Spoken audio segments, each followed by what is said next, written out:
Welcome to the Cozy Storytime, your peaceful space to unwind and relax.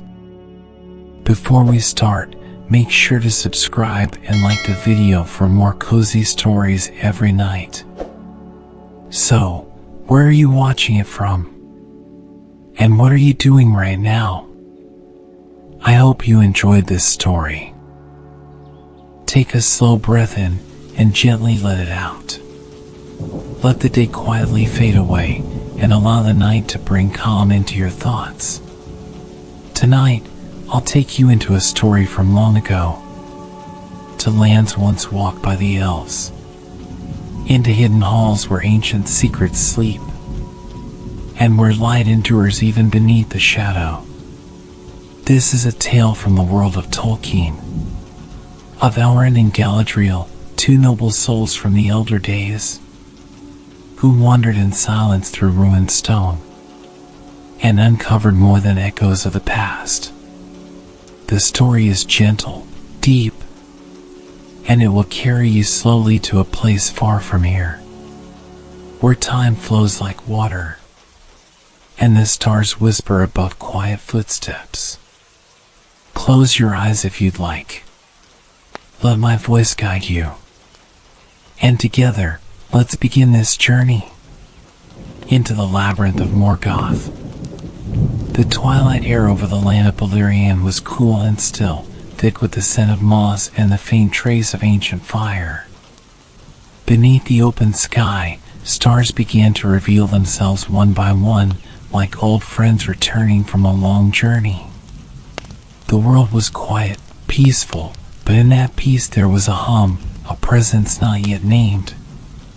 The forest had not forgotten.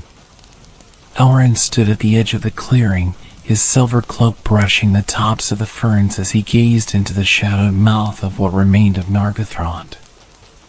Once a proud stronghold of the Noldor, its halls carved by the hands of Finrod Felagund himself, now it lay in scattered bones, its crown of stone broken, its memories buried beneath time and earth.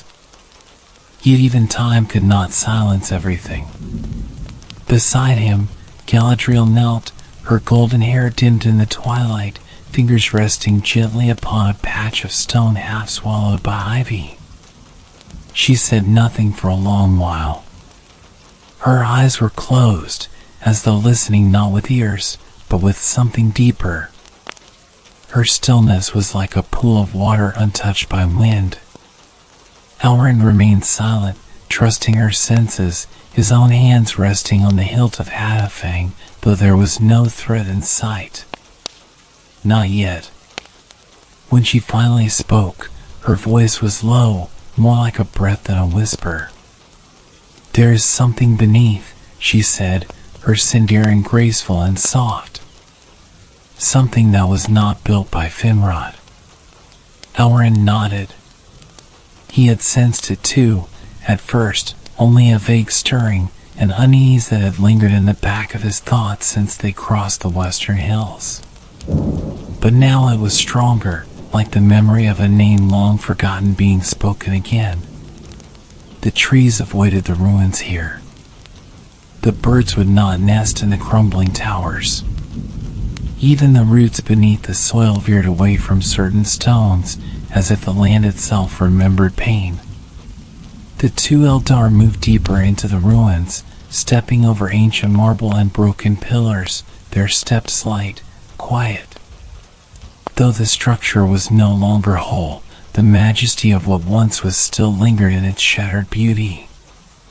Arches still stood in places, worn smooth by wind and rain. Cliffs in Quenya and Sindarin decorated walls that leaned askew, half covered in creeping moss. Moonlight poured in through gaps above, painting silver paths upon the cracked floor. They passed what had once been a great hall, now open to the sky, and came to a place where the stones dipped down, half collapsed into the earth. It was there that they saw it, a circle of dark stone, embedded in the ground, perfectly smooth, untouched by the moss and vines that had claimed the rest of the ruins. It gave off no light, no warmth, only silence. a stillness so deep it seemed to drink the air around it. "This is not an Eldarin craft," Elrin murmured, "and it bears no mark of the dwarves." Galadriel nodded slowly. "It is older," she said, "and darker." They knelt beside it, studying its edges, tracing faint lines etched into the black stone. The designs were foreign, harsh and angular, twisting inwards toward a center point that could not be seen. There were symbols here that neither of them recognized, but both had walked the world since before the rising of the sun. Elrin placed a hand upon the stone. It was cold, not with the chill of winter, but the cold of deep places, of untouched caverns far beneath the mountains. It did not reject him, but nor did it welcome. It merely waited. "What is it guarding?" he asked, though he knew Galadriel could not yet answer. They camped that night just beyond the ruins, setting no fire, eating in silence beneath the stars. The air was too still. Even the wind seemed wary of breathing too close to the stones. As they rested, Galadriel meditated, seeking the threads of memory, brushing against the long-forgotten tales woven in the minds of the Eldar. She found little scraps of songs about hidden vaults, whispers of places carved not to protect but to imprison. Words spoken by the wise in hushed tones, labyrinths beneath the earth. Morgoth's design. Elrin did not sleep. He sat with his back to a stone, eyes half-lidded, but alert. In the silence of the night, he heard it, faint, almost imperceptible, a hum beneath the earth.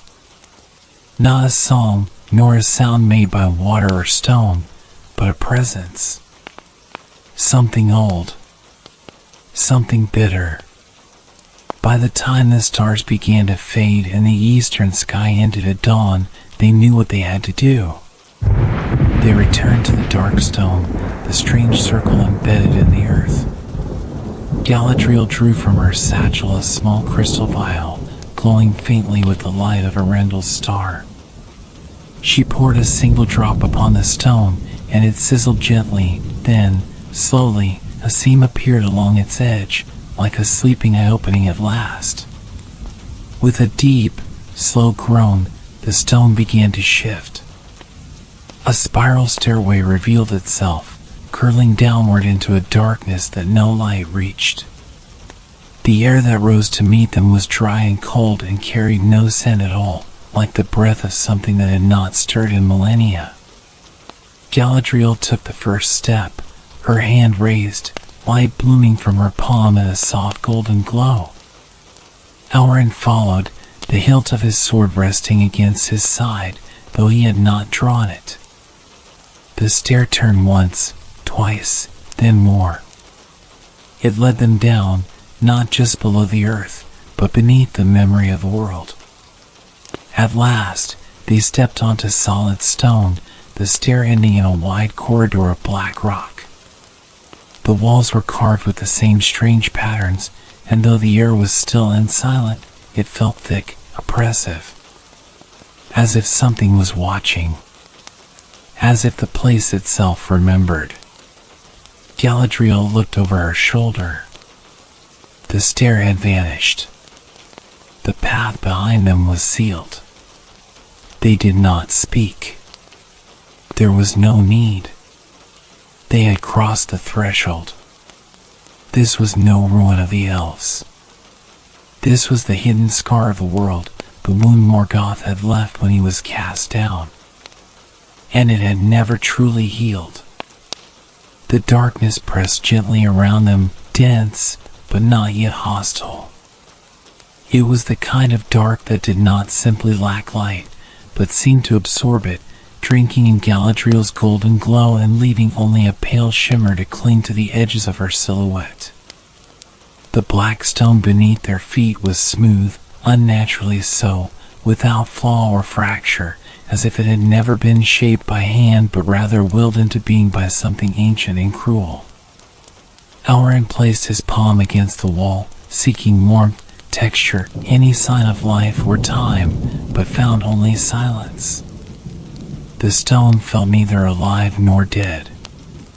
It felt outside of time, as though this corridor had existed in the same shape, untouched, since the world was first wounded by shadow. "This was not made by elves," he murmured, his voice barely more than a breath. "Nor men. Nor dwarves." Galadriel nodded slowly, her eyes scanning the walls, her light revealing dark sigils that shimmered faintly, so faintly they seemed to vanish the moment they were noticed. "No hand of the children made this," she said. "This is Morgoth's work, or the work of his followers, in the ages before the world had shape." They continued down the corridor, their footsteps soft, though the stone did not echo as it should have. It absorbed sound as it absorbed light, wrapping every movement in a strange quiet that made Elren's breath seem too loud, his heartbeat like the pulse of a distant drum. The corridor twisted, then widened, revealing a chamber, round, domed, and empty at first glance. Its ceiling stretched high above, vanishing into shadow. Galadriel lifted her hand, letting the light rise higher, brushing the curve of the dome with a soft golden glow. And then they saw it. At the center of the chamber stood a gate, not of wood or iron, but of shadow-given form. It arched tall and slender, its frame carved from some dark metal that shimmered like oil under the light. But it was the surface within the frame that held their gaze, a black void, as smooth and still as water, yet darker than any night. It was like a mirror that reflected nothing. "Elvish craft could not make this," Elren said, his voice distant, eyes narrowed. "No," Galadriel replied. "This is a veil. A boundary, a threshold."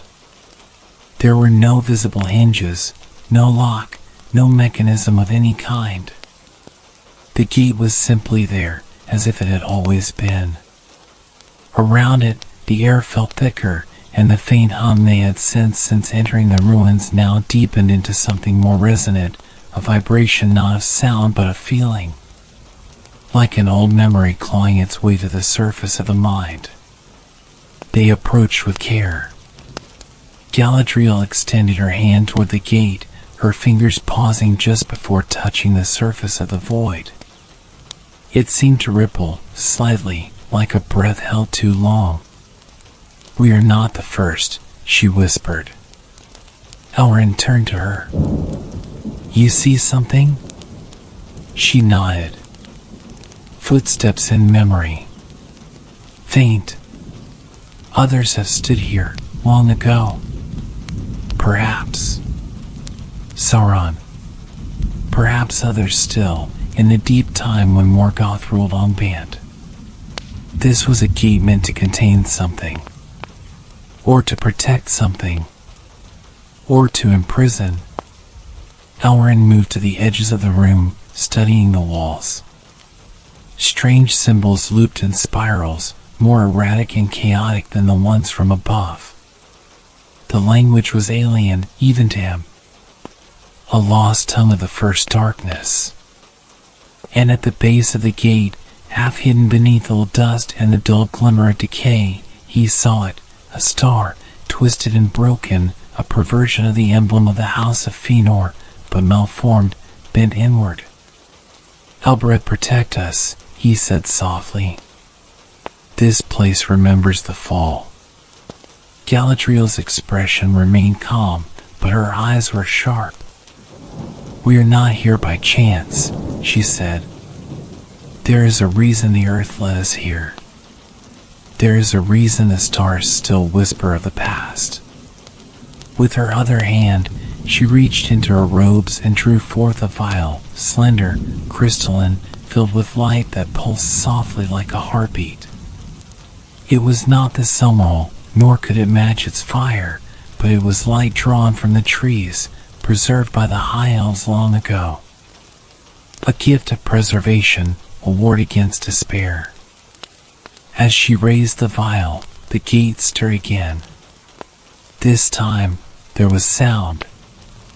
A soft whisper, too low to form words, but unmistakably a voice. Not speech, but presence. A will that waited, aware of their nearness. Elrond, Galadriel said, her tone gentle but resolute. You must decide.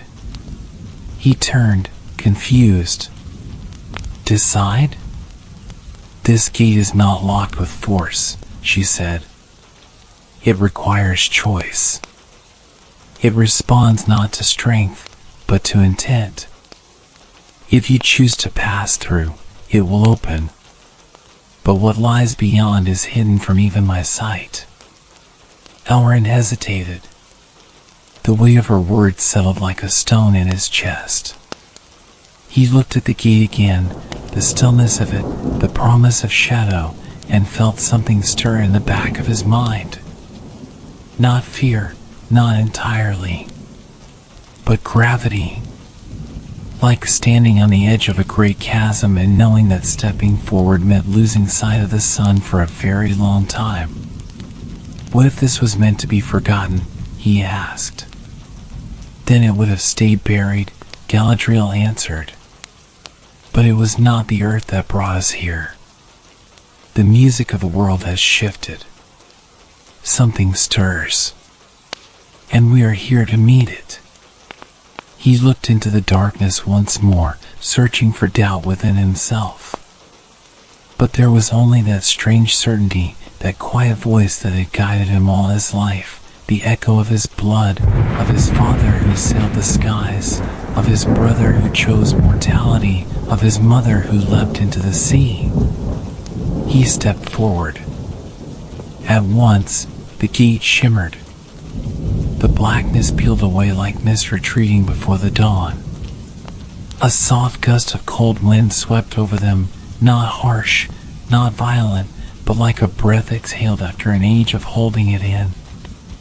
The surface within the frame grew clearer, shifting into view, not a portal, but a passageway. A corridor of the same black stone, stretching deeper into the unknown. They crossed together. The veil closed behind them with a whisper. Not a slam, not a lock, just a closing, gentle and final. Ahead, the corridor curved and vanished into shadow. Their light still held, though dimmer now, as if the place itself did not welcome illumination. And yet, it did not reject them. This is the threshold, Galadriel said, almost reverently.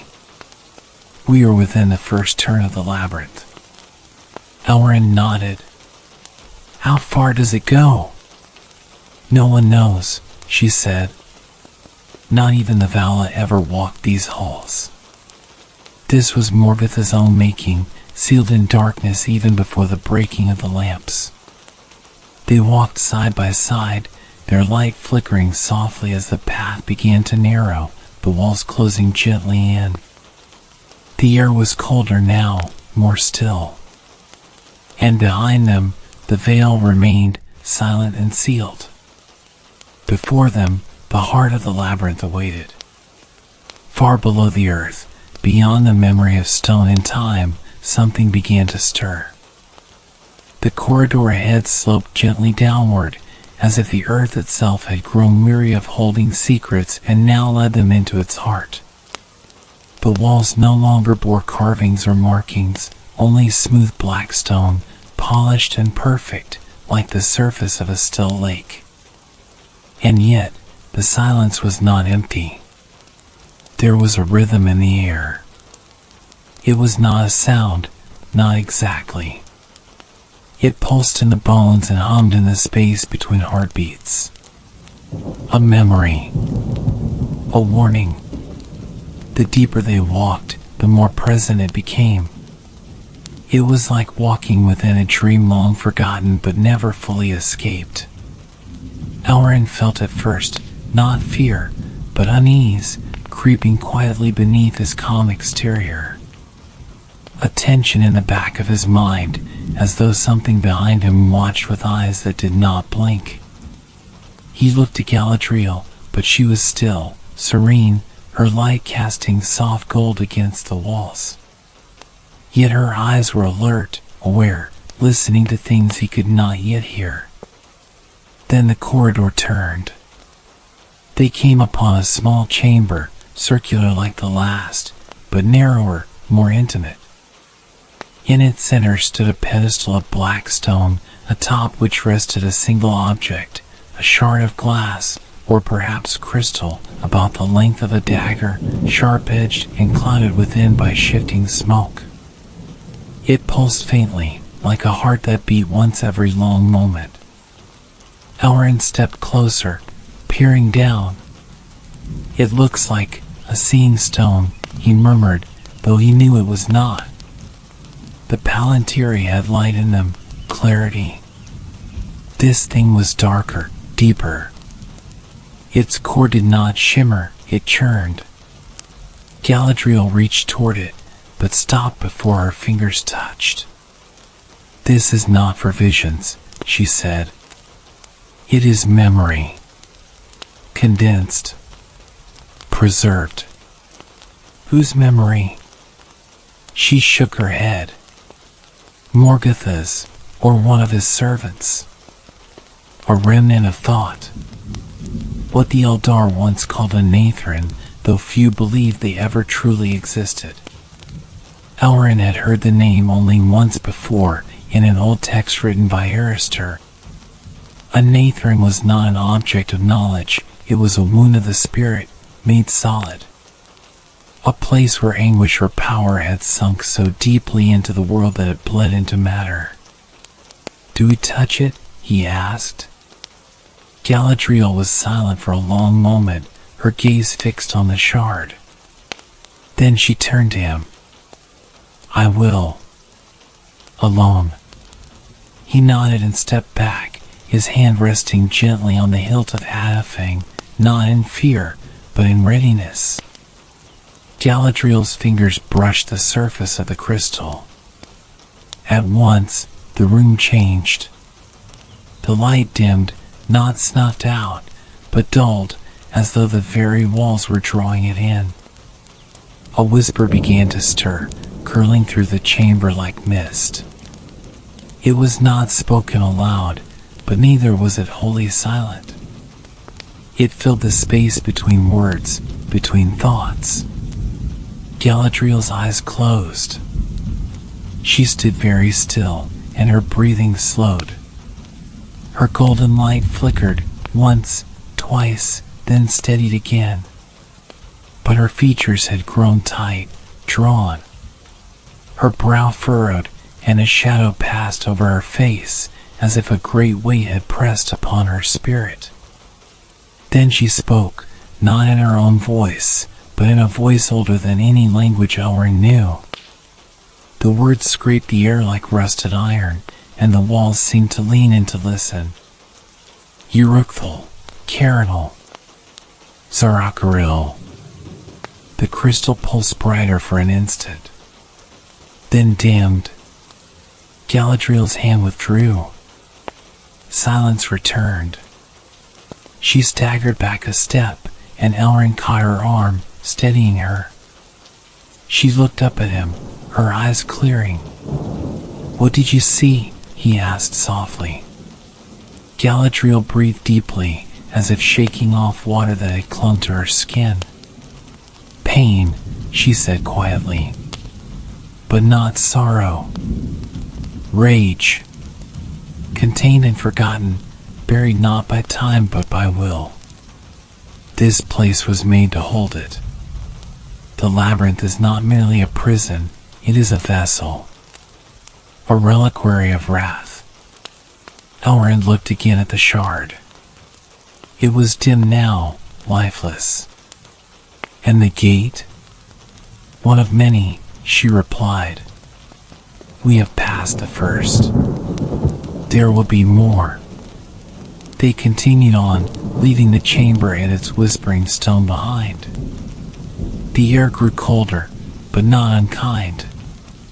It was the cold of deep places, untouched by light, where things slept long and dreamed of fire. The corridor widened, leading into a space that was not shaped by design, but formed as if carved by the slow movement of thought. The walls twisted upward like roots or ribs, arching overhead to form a jagged dome. Strange crystals jutted from the surfaces, dull and dark. Yet as Galadriel passed, one of them flickered faintly, like an old ember stirred by breath. A voice stirred. Elven froze. He hadn't heard it, not with his ears, but it was there, just outside the edges of his awareness. A whisper at first, then a word. Elrond. His name, spoken softly. Familiar. He turned. There, in the shadows behind him, stood a figure.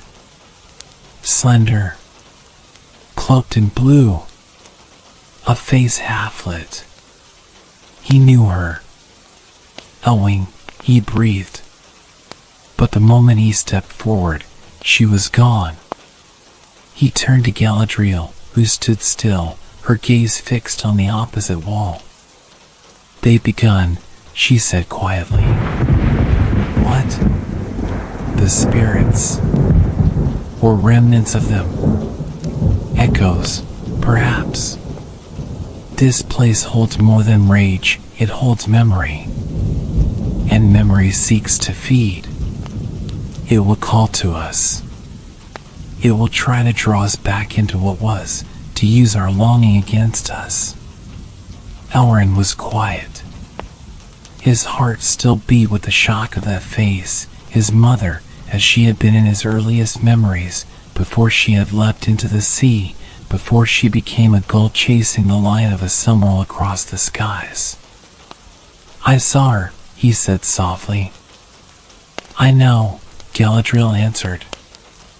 "I heard Celeborn." They stood in silence. "This place," she continued, "feeds on familiarity. It twists what is real to reflect what we most wish to see, or fear to lose. Can we trust anything? Only what we bring with us." They moved onward, past the chamber, down another corridor that twisted like a serpent. The walls began to shimmer slightly, not with light, but with the illusion of depth. Elrond thought he saw movement just at the edge of his vision, a glimmer of white hair, the echo of a harp, a single line of verse in Quenya that he had once heard in Imladris long ago. But he did not follow it. They came at last to another doorway. Not a gate this time, but a stone arch, sealed not by magic but by a single inscription, 3 words carved in a jagged script that neither of them spoke, yet both understood. "Only truth remains." Galadriel traced the letters with her fingers. "A test," she said. "We must pass without illusion. What lies beyond?" She looked at him. "What we do not wish to see." Elrond placed his hand on the stone. It slid aside, silently, revealing the next passage. And as they crossed the threshold, the shadows grew deeper, and the labyrinth waited, watching. Beyond the arched stone door, the corridor narrowed into a long, descending slope. The light that followed Galadriel had grown dimmer, not from exhaustion, but as if reluctant to enter. The air was heavy now, not with dust or decay, but with something more subtle. Memory. Regret. Possibility unfulfilled. Elrond walked slowly, his senses open, listening for more than footsteps. He felt something pressing at the edge of his thoughts, gentle but persistent, like the tide wearing away the shore.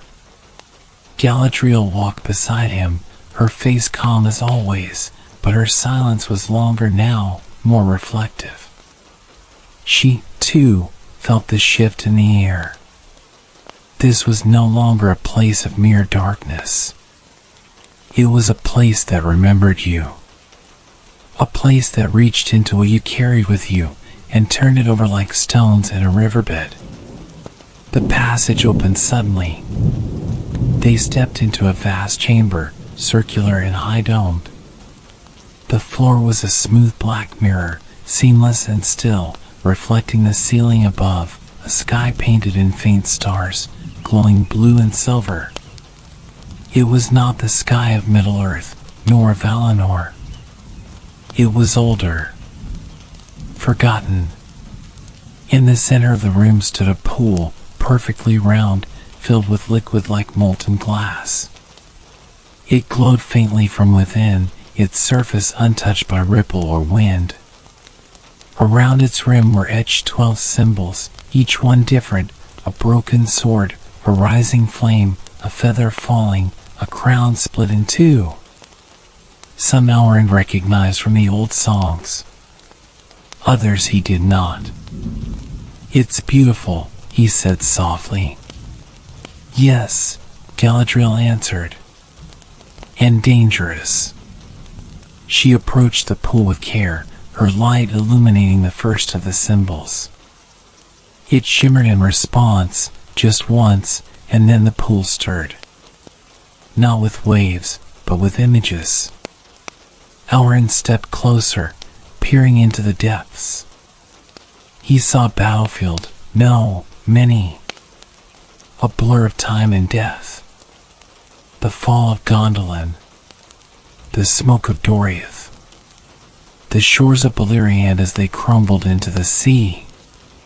The faces of the fallen, too many to count, passed across the surface like leaves in the wind. And then, silence. The pool cleared. Now it showed only one scene: a boy, no more than 12, standing on a balcony above Imladris. His hair was dark, his eyes serious, filled with a sadness too deep for his years. He watched the sky, waiting for something that would never return. Elrond's breath caught. He knew that child. It was himself. The pool deepened, the image drawing him in, not physically, but emotionally, irresistibly. He remembered that day. The day where it had come that his father, Arundel, would not return to Middle-earth. That he would remain in the sky, a star upon the heavens, forever beyond reach. A soft voice stirred beside him. "You wish to follow him," Galadriel said gently. He nodded, eyes still on the water. "I did. And when I could not, I turned to duty, to healing, to building something that would last. But even then, I carried the ache." The image shifted. Now it showed a hall in Lindon, the great banners of Gil-galad fluttering. Elrond stood taller now, a young elf lord, speaking with strength, advising kings. But his eyes were tired. "I lived in his shadow," he murmured, "and in the shadow of my brother's choice. I never resented them, but I was always left behind." Galadriel's hand touched his arm. "We all walk with ghosts," she said. "Even those who shine brightest leave a darkness behind them." Elrond turned to her. "Will it use this against us?" "Yes," she said simply. "But only if we believe we are still bound by what was." Suddenly, the pool darkened. The reflection vanished. In its place rose another figure, tall, clad in a robe of pale ash, its face obscured by a veil. It did not speak, but the room grew colder. Galadriel raised her light, but it dimmed in response. The figure's presence was like an open wound in the world, pain that could not be named, sorrow without origin. "Who are you?" Elrond asked, stepping forward. It turned to him slowly, and when it spoke, its voice was not a voice, but an echo, his own. I am the choice you never made, it said. I am the path you abandoned. He felt the truth of it, not as a lie, but as a mirror. This was not an enemy. It was a memory, shaped into form by the labyrinth's will. It stepped closer. You could have sailed, it said. You could have left Middle-earth. You could have followed your father, sought peace. But you stayed. And for what? Wars. Loss. A home always under siege. Elren felt the ache stir again, deeper this time.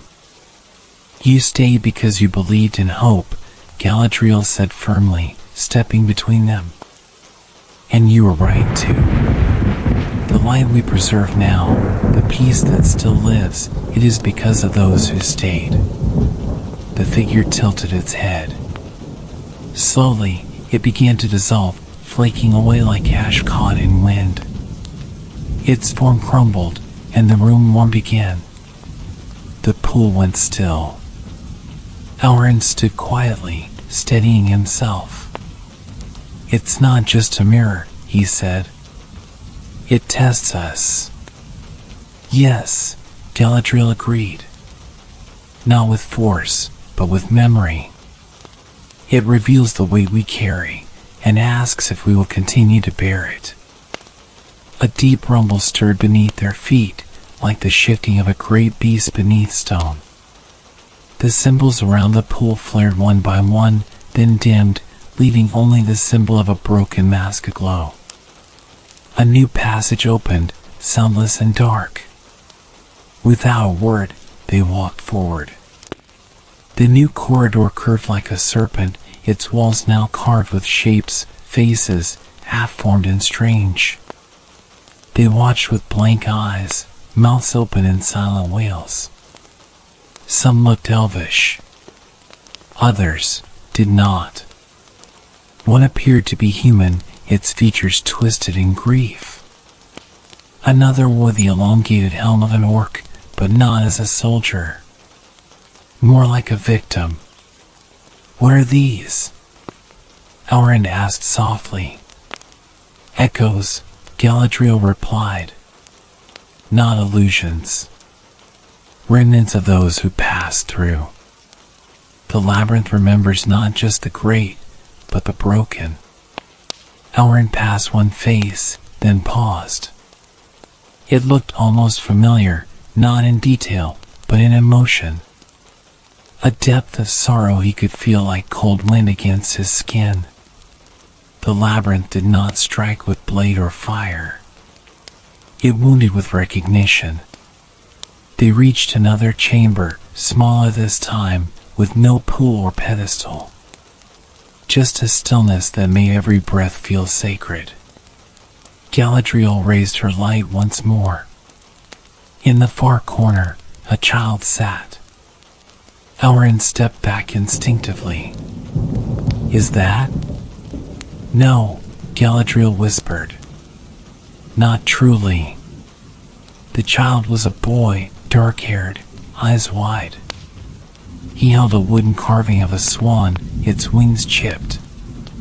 He looked up at them without fear, but not with innocence either. Are you lost?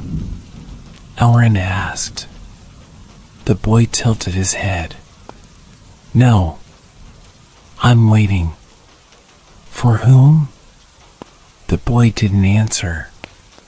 He simply stared. Then, softly, he said, You left us behind. Galadriel's breath caught. Elrond froze. Who? He asked. All of us, the boy whispered. The ones who weren't strong enough. The ones who fell. The ones you couldn't save. Galadriel stepped forward. You are not real. The boy blinked. I was. Once. And then he was gone. Elrin let out a slow breath, his heart heavy. "How many more?" he asked. "As many as we've forgotten," Galadriel replied. They walked on in silence. Behind them, the labyrinth shifted ever so slightly, like a sleeping thing turning in its slumber. The stones remembered. The echoes endured. And the path ahead darkened again. But the light still held. The corridor narrowed again, folding in on itself in a slow, deliberate spiral.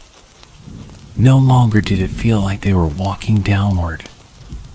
The sensation of direction, of gravity itself, had begun to drift like mist in the breeze.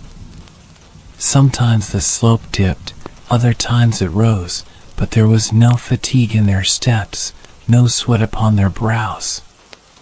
The labyrinth had begun to break the rules of the waking world.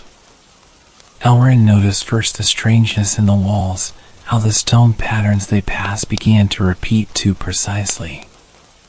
A crack that curved like a crescent. A small crystal trap beneath the surface. Then again. And again.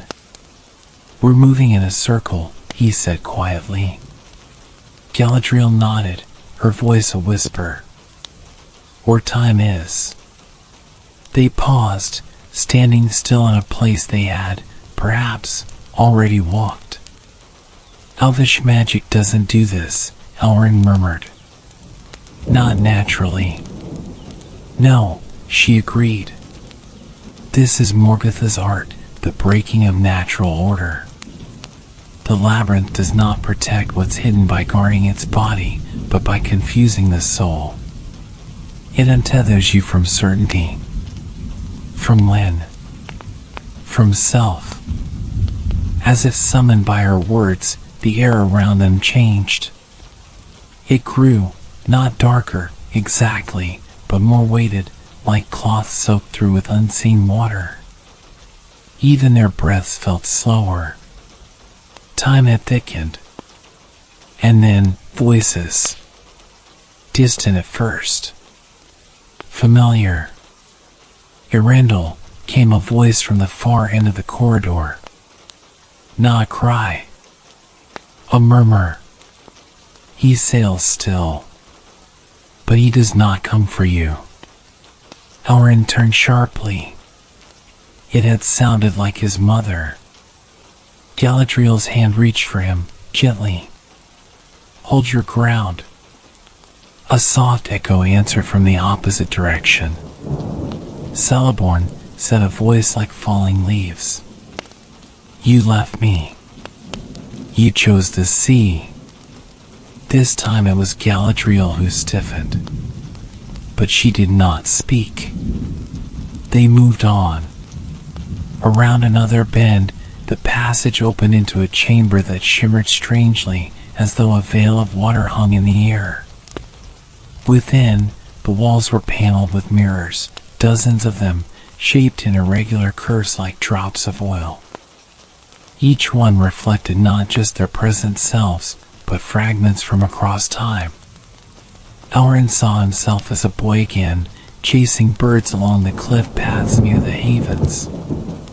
Then as a healer, hands bloodied in the field, kneeling beside a soldier whose name he never knew. Then older still, gray at the temples, writing letters by candlelight in Rivendell as the world outside changed.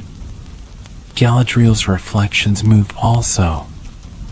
He saw her as she had once been in Doriath, radiant and proud, her hair like the light of the trees. Then as a queen in Lothlorien, robed in starlight. Then, for only a flicker, standing alone on a ship's deck, looking eastward with eyes full of sorrow and peace. Each step they took in the chamber made the reflections ripple. And then the mirrors began to speak. "You knew," said one reflection of Elrond. "You knew Orwyn would suffer if she stayed. And yet you let her choose." He stopped, his jaw tightening. The voice was his own. but older, tired. She chose freely, he replied. Did she?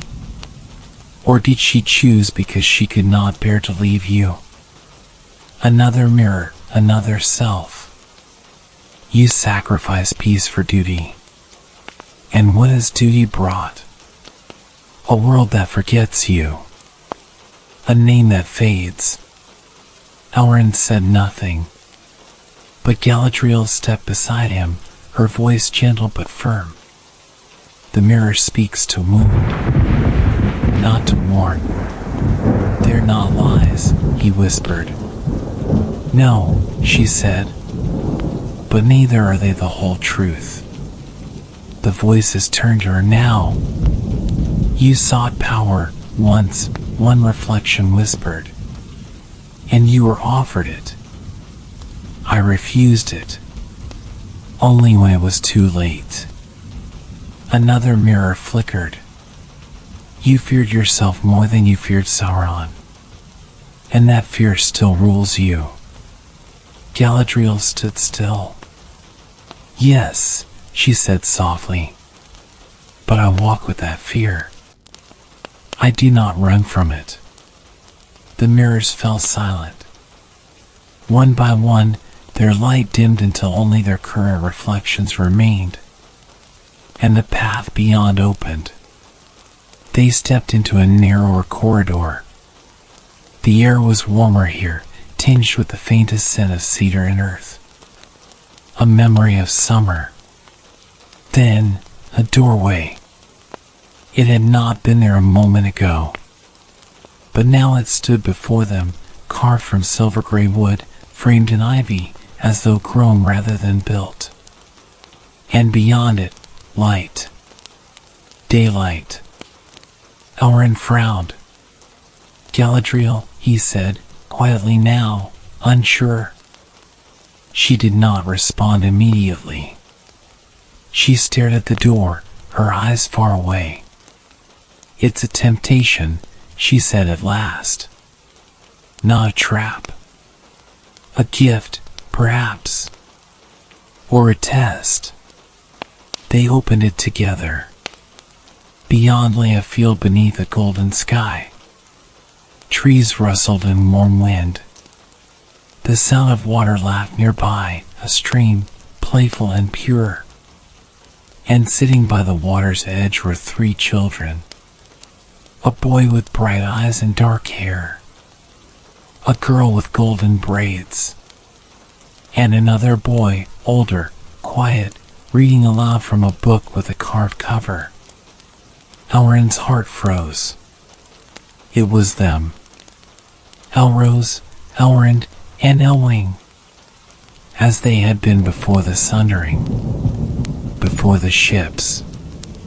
Before the choices that divided kin and time itself.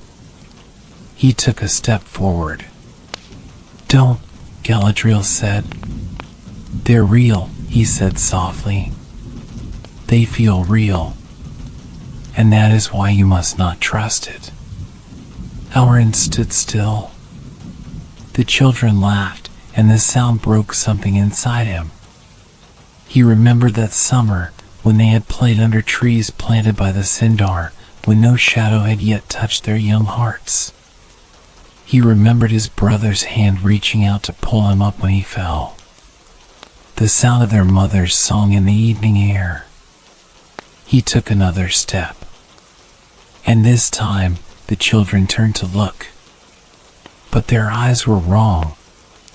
Empty. Not cruel. Not twisted. Just vacant. Like masks carved too beautifully to be real. Elrond stopped. Then the scene dissolved. The sky darkened. The trees withered into ash. The stream hissed away into steam. They stood in stone again. Cold, quiet, unchanged. The labyrinth had shown him what he wanted most. And taken it away again. Elrond drew a breath, steadying himself. It feels like a punishment. "It's not," Galadriel replied. "It's a mirror." Morgoth's design was not only for torment, but reflection. He sought to break with truth, not lies. Truth, twisted just enough to undo the soul. Then how do we walk it without breaking? Galadriel turned to him, her face calm, her eyes fierce and kind. By remembering that we are more than memory. That we are not what we lost, but what we choose now. He looked at her for a long moment, then nodded. The corridor ahead had changed again. The walls no longer bore marks or patterns. Only smooth stone, endless and plain. But it no longer felt like a trap. Now, it felt like a path. The labyrinth still turned around them, folding and breathing like some slow beast. But the weight on their shoulders had lessened, not because the burden was gone, but because they now carried it together. And far ahead, so faint it was almost not there, a glow shimmered.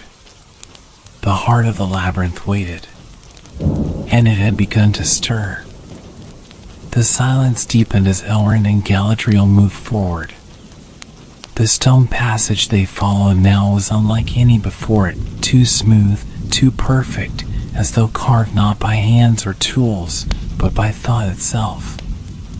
Each step echoed without fading, each sound lingering as if the very walls remembered and whispered it back. There were no torches here, no markings, no ornamentation. Only the faintest glow that seemed to radiate from the air itself, as if the labyrinth had grown tired of tricks and illusions and now simply waited. They walked for what felt like hours. Or moments. Time, so long warped and teased, was now suspended entirely. Elrond began to wonder if they had left the world above entirely, slipped through some hidden fold and artist weave into a place beyond maps and memory. Then, light. Not the soft shimmer of Galadriel's power, nor the mimicry of starlight in stone. This light was strange. Cold, but not lifeless. Dim, but not shadowed. A pulse, distant but steady, like the beating of an old heart buried in stone. They followed it. The passage widened, and ahead lay a door, massive, seamless, made of dark metal veined with red. It had no handle, no keyhole, no seam. Just a single mark in the center, the eye of a dragon, carved in bas-relief. Beneath it, a line of runes in the tongue of the First Age. Galadriel read them aloud, her voice quiet and even. That which he could not destroy, he bound. That which he feared, he buried. Let none unmake what Morgoth has chained beneath. Elrond stepped closer, his brow furrowed. This is no ordinary chamber. No, Galadriel murmured. This is the heart. The labyrinth was never meant to be a vault of treasure, or even of knowledge. It is a prison. The pulse of light came again, through the door, from below. And now, beneath it, a sound, faint, rhythmic, almost like breathing. Elrond placed his palm upon the eye. It was cold. And then the door opened. Silently, smoothly, as though responding to thought rather than force. The metal parted like mist, folding away into nothing, revealing the chamber beyond. It was vast. Not by width, nor height, but by presence. The chamber was carved in a perfect sphere, its walls smooth and black, etched with glowing lines that shifted like veins of light within a living thing. And in the center, suspended above a circular platform, hovered a shape cloaked in chains of light and shadow. It was not large, perhaps the size of a man's chest, but it throbbed with power, a deep, terrible resonance that neither called nor warned, but simply was. A presence that knew no fear, because it had once inspired it in all things. The chains around it shifted as they watched, like serpents of starlight and iron. They pulsed in rhythm with the light. A heartbeat. "What is it?" Elrond whispered. Galadriel did not answer immediately. Then, slowly, she stepped forward. Her voice was hushed. "A shard." "A shard of what?" She turned to him. "Of him. Of Morgoth." Elrond's eyes widened. "I thought he was cast beyond the world." "He was," she said. "But not all of him." She moved closer, and the light around the chains dimmed slightly in her presence. Not in resistance, but in recognition. When the Vala cast Morgoth into the void, she said, they stripped him of form. But he had poured so much of himself into the world, into the iron, into fire, into hatred, that not all of it could be unmade. This, she gestured, is one of those remnants. A fragment of his spirit. Buried here, deep beneath the bones of Beleriand, before even Angband fell. Elrond felt his blood run cold. Why was it not destroyed? Galadriel turned to him, her eyes shining with sorrow. Because it could not be. Not then. Not without unmaking what he had corrupted. The Vala feared that to destroy the shard would unravel too much of the world. So it was bound. Hidden. Encased in this labyrinth of memory, where only those who could face themselves might reach it and know not to touch. Elrond looked at the chains again. They shimmered now with faint threads of color, silver, gold, deep blue, woven through their surface like runes. They were beautiful. But not just beautiful. Holy. Elven work? He asked. No, Galadriel said. Valoran. A seal wrought by the powers before time was counted. As they watched, the shard pulsed again. And with it, something stirred in the air around them. A whisper. Not a voice. Of will. A presence like a dream you cannot wake from, like the lingering sense of dread in the bones after waking from a nightmare. It pressed upon their thoughts not with force, but with familiarity. Elrond, it said. He froze. The whisper had not come from without. It had come from within. The shard was not speaking. It was remembering him. You stood before my servants, the whisper continued. You bore blade and banner. You wept at the loss of kin, and yet still fought. You watched the rise of others. And waited. The whisper turned now to Galadriel. You burned bright. Too bright. They feared you, even as they praised you. You would have made a queen to rule more than Lorien. A queen of flame and storm. Galadriel narrowed her eyes. It is not his voice, she said quietly. But it is his will. Elrond's gaze returned to the shard. Why is it awake now? Galadriel's expression darkened. Because something above has stirred it. A crack in the world. A shadow not born of Morgoth, but like him in hunger. Sauron, Elrond said. Galadriel nodded. He does not know of this place. But the shadow he left behind in the world echoes deep. And this echo hears him.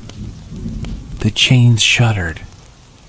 Not breaking, but shifting. The shard was beginning to stir. not as a creature, as a curse. Galadriel stepped back. We cannot remain here. Elrond looked again at the runes on the chains. Some now flickered, as though growing weary. What if it breaks free? It won't, she said, but there was a thread of uncertainty in her tone. Not yet. But one day, someone will come, not with fear, but with need. And they may see in this power a weapon. That is when it will return. Elrond closed his eyes. Then we must seal it again. Strengthen the binding. Warn those who come after. Galadriel raised her hands, light blooming from her palms. She began to speak, not in Sindarin nor Quenya, but in the high tongue of the West, the language of the Aenir. Her voice rang soft, but clear, weaving into the air like a hymn. Elrond joined her. Together, they shaped the words of warding. Not to destroy, but to remind. To remember that power untouched is not harmless. That silence does not mean safety. That even bound in chains of light, some shadows never sleep. When the last word was spoken, the pulse of the shards slowed. The whispers fell silent. And the chamber dimmed. The door behind them opened once more. Elrond looked back only once. The shard hovered still, silent, suspended. But it knew they had come. And it would remember. They left the chamber in silence. No illusions followed them. No whispers chased their steps. The labyrinth, for now, had quieted. But the weight of what they had seen remained. And as they walked, Elrond said, softly, this place should not be forgotten. It won't, Galadriel replied. Not by us. And far behind them, in the stone womb of the world, the shard of Morgoth pulsed once more. A heartbeat. Waiting. The door sealed behind them, silent as snowfall. The last breath of the chamber's chill whispered across their backs like the exhale of a sleeping beast. Elrond and Galadriel stood still for a moment in the corridor, letting the silence settle. But it was no longer the silence of peace. It was that of something waiting. Something aware. The shard of Morgoth was not pursuing them. It did not need to. Its presence lingered, stretching like a shadow even through the walls of the labyrinth. The heartbeat they had felt in the chamber still echoed faintly underfoot, subtle now, a memory rather than a sound, but pulsing all the same. They began to walk again. At first, the corridor seemed familiar. Smooth stone, low-arching ceilings, the same quiet glow that marked the air. But as they turned a bend they were certain they had passed before. The path opened not into the mirror chamber of reflections, but into a place entirely new. Galadriel was the first to speak. The labyrinth is shifting. Elrond nodded slowly. Or it always was. Perhaps the path home is never the same as the one inward. The new corridor stretched like the interior of a ribcage, arched beams of dark stone crisscrossed above them, their curves too organic to be crafted by hand. Faint veins of red glowed along the ceiling, like magma flowing far beneath the surface. The air here was warmer. Not hostile, but alive. As they walked, Elrond became aware of something else, sound. Not the echo of their steps, nor the whisper of memory as they had encountered before. This was deeper. A low, droning hum, like the resonance of stone vibrating through ages. They followed it. The corridor eventually opened into a vast hall, vaulted high and round, supported by black pillars inscribed with countless spiraling runes. The space had the feel of an ancient temple, though no altar stood within it. The center of the chamber held only a single object, a great stone disc, wide as a fountain, carved with interlocking circles and lined with fragments of crystal that glowed with a dim blue light. Galadriel moved toward it slowly, her gaze narrowed. "I know this," she said. Elrond joined her. "A seeing stone?" "No. Not a palantir. Older." Her fingers traced the edge of the disc. "This was made by the Noldor. In Valinor. Before the exile." The pattern in the stone shimmered faintly, as if responding to her touch. The circles turned, slowly aligning. The runes along the outer edge began to glow. And then, a vision. Not projected into the air like a palantir's image, but blooming within their minds. They saw the forging of the labyrinth, mighty Mayor shaping the stone with fire and song. They saw Morgoth's fragment being bound by 6 of the Vala, sealed with flame and starlight. They saw the laying of traps, of veils of memory and spirit, of chambers that mirrored the inner soul. And then, they saw the final act, the binding of guardians. Not beasts. Not spirits. Souls. Slivers of the Mayor, willingly given, sealed into the labyrinth not to guard with weapons, but with presence. To test the hearts of those who entered. To remind them, through trial and truth, what it meant to face the darkness and still walk forward. Elrond reeled slightly, stepping back. They bound themselves. Sacrificed their forms. Galadriel bowed her head. A last offering before the world turned. The vision faded. The stone disc dimmed, then went still. For a long moment, neither of them spoke. Then, movement. From the far end of the chamber, a shape emerged. It was not shadow. It was not creature. It was light. A figure composed of shimmering threads, like the weaving of silver hair under moonlight, stepped into view. Tall and slender, robed in a mantle of starlight, its face featureless and calm. Where it walked, the stone did not echo. Where it stood, the air fell silent. Galadriel inclined her head. "A guardian," she said softly. The figure returned the gesture. Its voice came not from lips, but into their minds directly. "You have seen the heart." Elrond nodded. "We have. You carry the memory, but not the stain." "We did not touch it," Galadriel replied. The figure moved closer.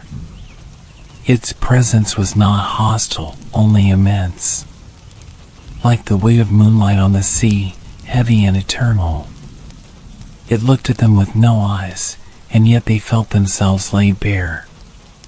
Few have walked so far and returned. Fewer still have turned away from power freely offered. Galadriel's voice was steady. "We did not come for power. We came for warning." The figure turned slightly, as if to glance toward the passage behind them. "The labyrinth remembers you. It knows your steps, your sorrow, your strength. It will not hinder your way further." Elrond raised a brow. "Then you are releasing us?" "No." There was a pause. "We are trusting you." The chamber darkened slightly, and the figure stepped back. As it did, a door opened in the wall behind it, simple, round, bordered in white stone. The guardian faded, dissolving into strands of starlight that flowed upward and vanished into the vault. Galadriel and Elrond exchanged a glance. Then they stepped forward. Beyond the door, the labyrinth changed again. Dawn with the winding passages and stone halls. In their place stretched a long corridor flanked by murals, images of the First Age, painted not with pigment, but with light. There was Luthien dancing beneath the stars. There was Fingolfin standing before the gates of Ambience. There was Beren with the Silmaril in hand, bleeding from his side. Scenes of sorrow and splendor, of victories brief and heavy with cost. And above all, the flame of hope that refused to die, no matter how black the night. At the end of the corridor, they reached a spiral stair. The air here was sweet, fresh. The stair curved upward, its surface marked with soft moss and the faint scent of green things, life returning. They climbed in silence, until at last they saw light not born of spell or flame. Sunlight. Real, golden sunlight. The stair ended in a grove. Trees of silver-leaved birch swayed gently in a breeze. The canopy above opened to a sky veiled in soft morning cloud, and somewhere nearby, a stream gurgled with quiet joy. Galadriel turned her face to the sky, eyes closed. Elrond took a deep breath, then looked behind them. The stair was gone. No door. No hill. Only a ring of trees where no path had been before. The labyrinth had closed. Hidden once again. He felt the weight of what they had seen settle deep within him, not like a burden, but a vow. The memory of the shard. The presence of the guardians. The knowledge that even in ruin, the world still held threads of choice, of light, of redemption. Galadriel opened her eyes. "We will not be believed," Elrond said quietly. "No," she replied, "but we will remember." They stood a while longer in the grove, listening to the sounds of the waking world, the rustle of leaves, the call of a distant bird, the promise of life beyond stone. And though they had left the labyrinth behind, its lesson walked with them. The deepest darkness is not always found in what we face. Sometimes it waits in what we choose not to become. The grove behind them shimmered for a moment longer, then faded into the hush of the woods as if it had never been. There was no trace of the labyrinth now, no ruin, no stair, not even a ripple in the grass. Only the whisper of wind in the trees and the soft rustling of springtime leaves. Elrond stood with his hand resting lightly on the hilt of his sword, though no danger stirred. Not here. Not yet. The light above was clear and golden, but to him it felt thinner, more fragile, as though the world had shifted slightly on its axis during their time beneath the earth. Galadriel stood beside him in silence, her gaze lifted toward the sun breaking through the clouds. The breeze played gently with the edges of her cloak, as if seeking to remind her that the world was still beautiful, still living. And yet, both of them knew something had changed. The shard of Morgoth remained bound. The labyrinth had closed. But the presence they had felt, the fragment of his malice, sealed and waiting, had stirred. It had seen them, and it was remembering. They did not speak until they reached a narrow ridge overlooking the lands below. Far off, the green expanse of Linden stretched in the distance, veiled in morning haze. The sea, distant and serene, glittered under the light. Elrond broke the silence. "We must tell the others." Galadriel turned to him. "Who will listen?" He considered that. "Gil-galad." perhaps certain. Perhaps, she said quietly. But the days of easy belief are long past. The world has grown weary of ancient mornings. But this is no tale, he said. We saw it. We heard it breathe. I know. Galadriel looked away, toward the sea. The wind carried a faint salt tang, and with it a whisper of something older than even she. There is wisdom in silence, she said. But sometimes, silence becomes complicity. Elrond nodded. Then we speak. They descended from the ridge and made their way back towards civilization. The journey was long, but uneventful. Forests gave way to open hills, and the warmth of the season slowly returned to their bones. By the time they reached the outskirts of Lindon, the stars were rising, soft and steady. Gil-galad, High King of the Elves of the West, received them without delay. His hall was quiet at that hour, lit only by lanterns of silver flame, and the hush of the sea echoed beyond its windows. He listened in silence as Elrond spoke, and Galadriel added what he could not. They told him everything: the descent, the labyrinth, the guardian, and the shard. Gil-galad's face remained calm, but his eyes were troubled. A piece of Morgoth, he said softly, after a long silence. Still within Harda. It is bound, Elrond said quickly. Still chained beneath wards set by the Vala. But stirring, Galadriel added. We do not know how far its awareness reaches. Gil-galad rose, pacing slowly between the tall windows. His silhouette was framed by starlight, the burden of kingship resting on his shoulders like a mantle heavier than any crown. Does Sauron know of it? He asked. No, Galadriel answered. Not directly. But he has awakened echoes. And the shard knows him. Then it may call to him, Gil-galad said. Or to others. Those who seek power. Those who believe the ancient darkness can be wielded. He turned to them. You did right to seal it once more. But knowledge such as this cannot be unspoken. No, Elrond said. It will live on. Gil-galad inclined his head. Then let it be remembered where it is needed. Let it be whispered among those who guard, but not passed as rumor or riddle. They agreed. The tale of the labyrinth would not be forgotten, but neither would it be shouted. It would live in the quiet corners of lore, guarded by those who had earned the right to know. Over the days that followed, Elrond wrote of their journey.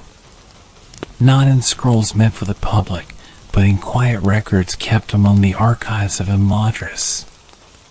He wrote in a hand that only a few could read, wrapped the truth in poetry and metaphor, so that only those who had walked the edge of shadow could find its shape. Galadriel returned to Lothlorien, but she carried with her a sliver of the labyrinth's breath, a change in her bearing, a stillness in her presence that was deeper than before. Celeborn noticed it, as did the trees. Lorien shimmered more brightly in the years after her return, not because it was untouched by darkness, but because it had faced it and chosen still to bloom. Seasons passed. The world turned. Sauron's shadow rose again, and the One Ring whispered across the edges of thought. War brewed in distant lands. But even as these larger stories unfolded, those who had known the deeper truths kept watch in their quiet way. Elrond walked often beneath the stars, alone.